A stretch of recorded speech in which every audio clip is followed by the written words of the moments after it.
Another car right now, whether it's new or used, I would rush out and try to buy it. Now at 6, a new tariff on auto parts is about to take effect. Plus, your water bill is going up. How much rates just increased in the city of San Diego. We should be more aggressive with housing. Proposed changes for San Diego's bonus ADU program moving forward.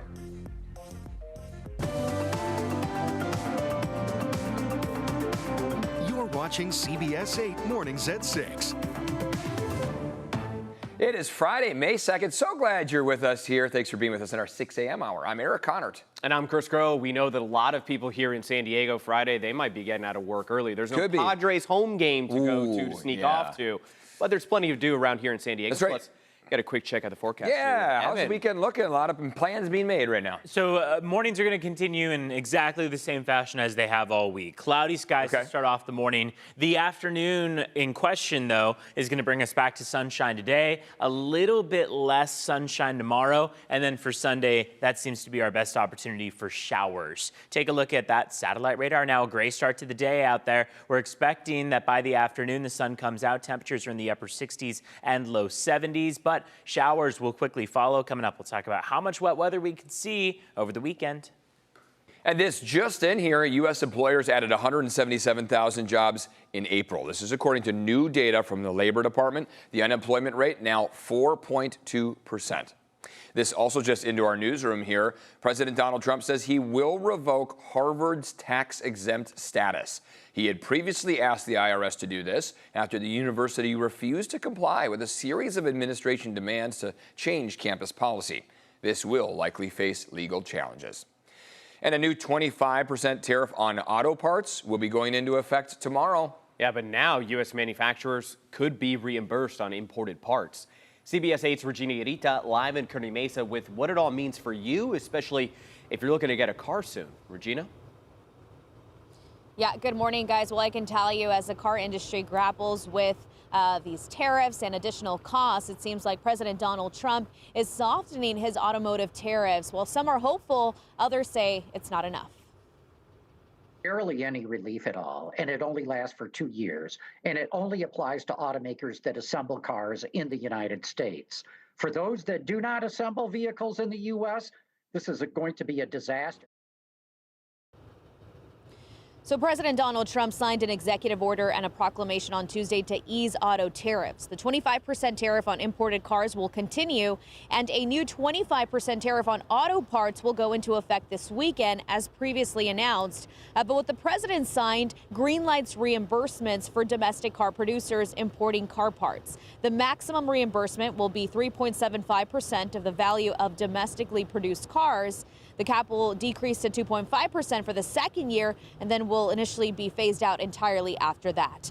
The changes would also shield auto manufacturers from phasing multiple auto-related tariffs. Instead, they will only be subject to the highest tariff associated on whatever they're importing. So, for example, they could end up paying a 25% tariff on a car part and not an additional 25% tariff on the steel and aluminum used in them. However, President Trump did stress that the executive order provides only a temporary break to auto companies, saying this is mainly allowing them more time to reshore their manufacturing capabilities. So back out here, he did mention this at a rally in Michigan to mark the first 100 days of his second term. But again, really emphasizing that this is only temporary. For now, I'll send it back to you. Thank you, Regina. New this morning, a tariff loophole that allowed websites like Temu and Shein to sell items at low prices has ended. The tariff exemption for Chinese shipments worth $800 or less ended overnight. Now, an item sent via the postal system has a 120% duty or a $100 fee. Next month, it will raise to $200. But both Shein and Temu say they raised prices a week ago to prepare for the loophole's end. This is all due to an executive action from President Donald Trump last month. This morning, if you live in the city of San Diego, you are now paying more for your water. A 5.5% rate hike began yesterday. The San Diego City Council approved the rate increase to cover price hikes from the San Diego County Water Authority. It's expected to bring in about $6 million in revenue to the water fund. San Diego's Planning Commission just advanced proposed changes for the rules around the bonus ADU, or accessory dwelling unit program. Now, this program allowed homeowners to build extra rental units in their backyards. Now, right now, developers are pushing the limits with what are essentially apartment complexes going up on single home lots. CBS 8's Brian White explains what happens next. Take that can down the road. Don't you dare do that. We're waiting for y'all to speak on it. Passions flaring at the podium. At the heart of this issue, how many units should be allowed in someone's backyard? They are here because of a runaway policy that benefits only developers and their investors who are focused on one thing, which is ROI. The city's ADU bonus program allows homeowners or developers to build an additional ADU for every affordable one they build, with no real limit on single-family lots within a half-mile of a bus or trolley stop. You know, they wake up one day and they find out somebody's going to build 10, 12, 14, 16, up to 126 units on a single-family lot. The new rules would make homes in some single-family areas ineligible for bonus ADUs, but they'd still be allowed in RS17 and other zones, where more than 90% of bonus units have been built in single-family neighborhoods since the program began. But for homes in high fire severity zones with only one way out, like on a cul-de-sac, for example, bonus units would not be allowed. Wesley Morgan, who lives in Mission Hills, does not agree with new restrictions. We should be more aggressive with housing. Instead, we're taking 2 steps back and wasting a lot of time and resources. Other changes include parking. Right now, there's none required, but the new rules would say 1 off-street space for every ADU outside a transit priority area. There's a lot of people, you know, they're trying to make sure their kids can move back to San Diego after college, or maybe they actually have a granny in their family and they're trying to house, and just making it a little bit easier for them to build one of those granny flats really is important for a lot of people. Ultimately, the commission voted to advance these rule changes, though they did request that city staff provide more options on how to cap the number of ADUs allowed on a single lot. The next stop for this is the Land Use and Housing Committee in 2 weeks. Brian White, CBS 8. All right, so if you're curious about which zone your home is in and how these rules might impact your neighborhood, we have a link at cbs8.com. Just click on this story. San Diego County leaders want to spend more than $8.5 billion in the next fiscal year. The county released a recommended budget yesterday. It's $85 million more than the current budget. Their proposal cuts nearly 200 positions, though, or about 1% of county employees. Now, we're told not all of those positions are currently filled right now, so they'd be eliminating these open ones. The proposal also includes money for behavioral health services and county jail improvements. It also sets aside funds to help San Diegans access programs like CalWorks.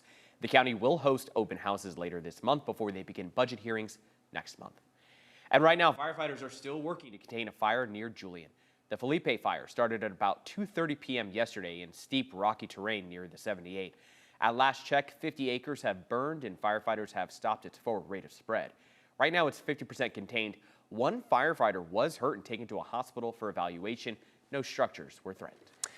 Had a conversation with my daughter regarding the weather on Sunday. It's her birthday. We're heading to SeaWorld. She asked if Evan could just turn off the rain. That's always the question, right? She said, exactly. just turn it off. I gotta just find the switch somewhere. It's right next to the jet stream, right one. Yeah, exactly. You know, just the power you have, it off. right? Yeah. What I will say is that this weekend, I'm not suggesting anyone cancel plans. It's on, honey. Exactly. Yeah. SeaWorld is on. And the reason why is because the amount of rain that we're expecting over the course of the weekend is still staying between 1/10 of an inch and 3/10. Sure, this still warrants a jacket with a hood or maybe an umbrella, but it's by no means one of the drencher storms that we have seen in the past. It is May after all. We've made it to really through the spring season, near summer, and that typically brings us weaker storms. And that's going to be the same case as we head through this weekend. Today is a beautiful day out there, 60s and 70s. Temperatures haven't started that major cool down yet, but we'll feel it as we head through the weekend. Let's talk about how much rain we'll see, and we go through Saturday, Sunday, and Monday. So this is about 72 hours out where we could pick up on about 1/10 of an inch in Carlsbad, 2/10 in Del Mar and San Diego, 3/10 in Poway and maybe 4/10 in Ramona and Alpine. Heaviest accumulations off toward the western slopes of the mountains and the foothills. When we look at your weekend beach forecast, temperatures do slide. 63 on Saturday, 60 on Sunday as that trough makes its way in.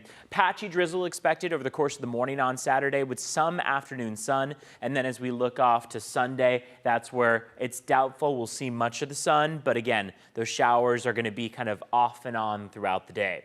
Wind gusts are going to be picking up across the deserts. Deserts won't be picking up on much of the rain, but they'll absolutely see that wind. And while things are around 30 miles per hour for today, as we head through Saturday and Sunday, those winds pick up to 40 and then 50 and 60 miles per hour. All the purple here showing upwards of 50 miles per hour. And that's where things are going to be most intense. Still going to be breezy out toward the coast and inland. Let's check in on traffic. So far, we've seen a quiet start to the morning. When we were looking at the last half hour, there were no crashes or collisions.